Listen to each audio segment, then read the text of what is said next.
यानंतर आपण आपल्या राज्यातली बातमी बघूयात। सिंधुदुर्गच्या राजकोट किल्ल्यावरील छत्रपती शिवाजी महाराज यांचा पुतळा वादळामुळे पडला होता आणि त्याच ठिकाणी आता छत्रपती शिवाजी महाराजांचा नवीन पुतळा हा बांधण्यात आलाय आणि याच पुतळ्याचं लोकार्पण आज होतंय। राज्याचे मुख्यमंत्री देवेंद्र फडणवीस यांच्या हस्ते छत्रपती शिवाजी महाराज यांच्या पुतळ्याचा लोकार्पण सोहळा संपन्न होणार आहे। आज दुपारी 12 वाजता होणाऱ्या सोहळ्याला उपमुख्यमंत्री एकनाथ शिंदे, मंत्री शिवेंद्रराजे भोसले, नितेश राणे, नारायण राणे सुद्धा उपस्थित असतील।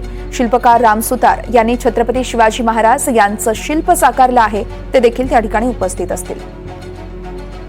आणि या संदर्भात अधिक माहिती देण्यासाठी आपण थेट सिंधुदुर्गात जाऊयात। आमचे प्रतिनिधी विशाल पाटील आहेत आपल्यासोबत। विशाल, आपण पाहतोय आज छत्रपती शिवाजी महाराज यांच्या नव्या पुतळ्याचं लोकार्पण होतंय, कशा पद्धतीने त्या ठिकाणी तयारी करण्यात आली आहे आणि कोण कोण पाहुणे या सोहळ्याला उपस्थित असतील?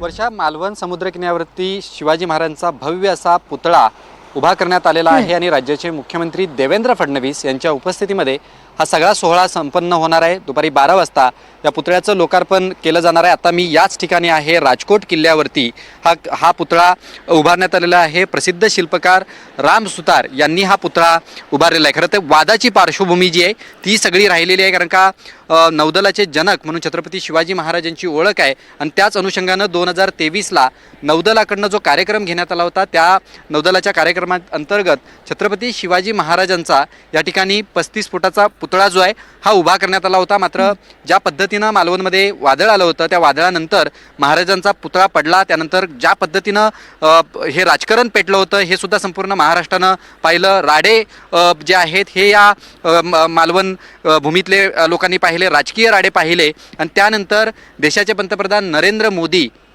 यांना या सगळ्या प्रकरणाच्या बाबतीत माफी मागावी लागली होती आणि त्यानंतर राज्य सरकारनं असा निर्धार केला की येणाऱ्या 6 महिन्यामध्ये भव्य असा शिवाजी महाराजांचा पुतळा जो आहे हा साकारला जाईल आणि त्याचं काम आता पूर्ण झालेलं। आज शिवाजी महाराजांच्या या पुतळ्याचा लोकार्पण जो आहे हा केला जाणार आहे।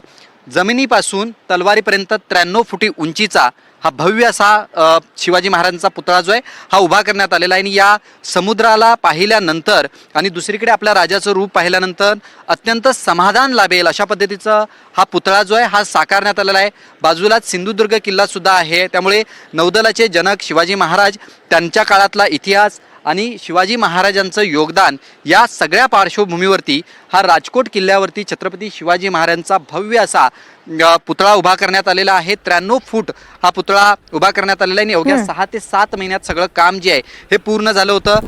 ज्या पद्धतीनं मागचा पुतळा पडला होता त्यानंतर अनेक वाद निर्माण झाले होते आणि त्यानंतर प्रसिद्ध शिल्पकार राम सुतार आणि त्यांचे सुपुत्र यांच्याकडे हे सगळं काम जे आहे हे देण्यात आलं होतं आणि 6 महिन्यामध्ये हा असा भव्य असा शिवाजी महाराजांचा पुतळा उभा करण्यात आलेला आहे। हा फक्त पुतळा नाही आहे, तर शिवाजी महाराजांचं रूप हे या किनारपट्टीवरती आल्यानंतर पाहायला मिळतं, कारण का राजकोट किल्ल्याशी सुद्धा शिवाजी महाराजांचं एक नातं होतं। त्यांनी सुद्धा राजकोट किल्ल्यासाठी लढाई लढली होती अशा पद्धतीची माहिती इतिहासकार सांगतात आणि हा पुतळा अत्यंत शिवाजी महाराजांनाच आपण पाहतोय किंवा महाराजांना आपण भेटायला आलोय अशा पद्धतीची स्थिती आहे, कारण का ज्या पद्धतीनं हा पुतळा साकारण्यात आलेला आहे, छोटे बारकावे जे आहेत हे तयार करण्यात आलेले आहेत। मग छत्रपती शिवाजी महाराजांची तलवार असेल किंवा तलवार ज्या पद्धतीनं मुठीनं तलवार पकडलेली असेल ते असेल, शिवाजी महाराजांचा शेला असेल, खंजीर असेल, हे सगळे प्रकार या पुतळ्यामध्ये अत्यंत देखण्या स्वरूपात जे आहेत हे साकारण्यात आलेले आणि आज राज्याचे मुख्यमंत्री देवेंद्र फडणवीस यांच्या हस्ते दुपारी 12 वाजता या ठिकाणी शिवारती होईल,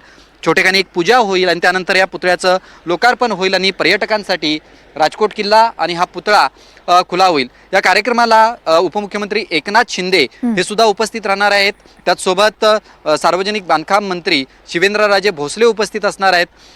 माजी केंद्रीय मंत्री आणि विद्यमान खासदार नारायण राणे उपस्थित असणार आहेत। त्याचसोबत निलेश राणे आणि नितेश राणे हे सुद्धा उपस्थित असणार आहेत। त्यामुळे राज्य मंत्रिमंडळातील अनेक मंत्री या कार्यक्रमाला उपस्थित असणार आहेत। त्यामुळे दुपारी 12 वाजता या भव्य अशा पुतळ्याचा लोकार्पण सोहळा जो आहे हा होणार आहे आणि त्यानंतर लोकार्पण सोहळा झाल्यानंतर पर्यटकांसाठी हा पुतळा खुला केला जाणार आहे। वर्षा, निश्चितच विशाल, या सोहळ्यावरती तुम्ही असंच लक्ष ठेवून राहा, सगळे अपडेट्स सातत्यानं तुमच्याकडून घेत राहू। तुर्तास धन्यवाद।